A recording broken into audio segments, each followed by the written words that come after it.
In terms po sa mga risk, mga disasters po, kasi remote area po, maraming risks like yung baha, no? Malakas na baha, no? Wala pang masyadong tulay ang ibang mga ilog. Pangalawa, yung earthquake, no? Especially earthquake.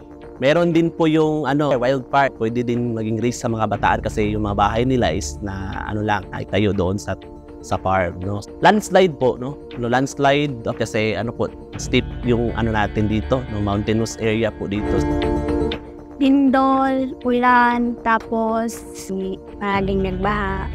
About sa school, may nag-crack na sa semento, ganyan, then sa wall. Yung school namin dyan, hindi na namin pinasukan kasi nag-crack yung mga kilid-kilid.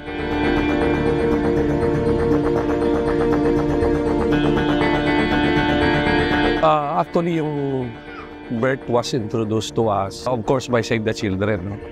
The intention of which is to engage, to empower our learners to be part of the solution when it comes to disaster preparedness in schools. No?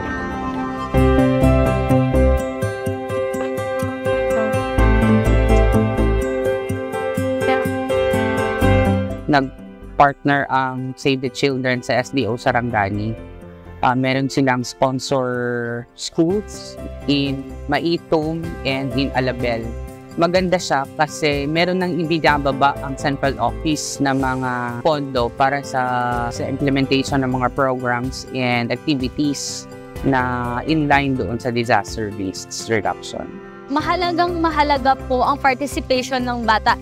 Dahil una po sa lahat, ang pinag-uusapan po natin is child protection, which is sila po yung involved. Para rin po maipagtanggol nila ang kanilang sarili when something happens. Yung pagtitrain po sa mga kabataan sa kagaya ko po na ano po yung mga paraan upang maiwasan po ang mga sakuna.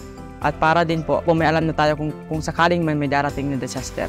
Kagaya po ng Black at Cavern Hall po, kukumbinsihin ko po yung mga iba pang mga kabataan na hindi pa po na-train sa BERT para malaman po yung mga ano po dapat yung gagawin pag may sakuna na darating.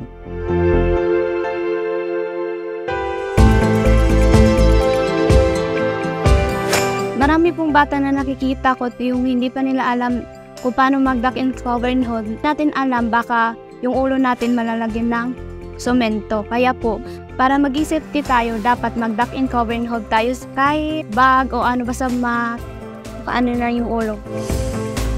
Yung tinuturo po nila sa amin, yung makakabuti din po sa amin at nalalaman namin at i-share namin sa aming mga kaibigan at kapatid.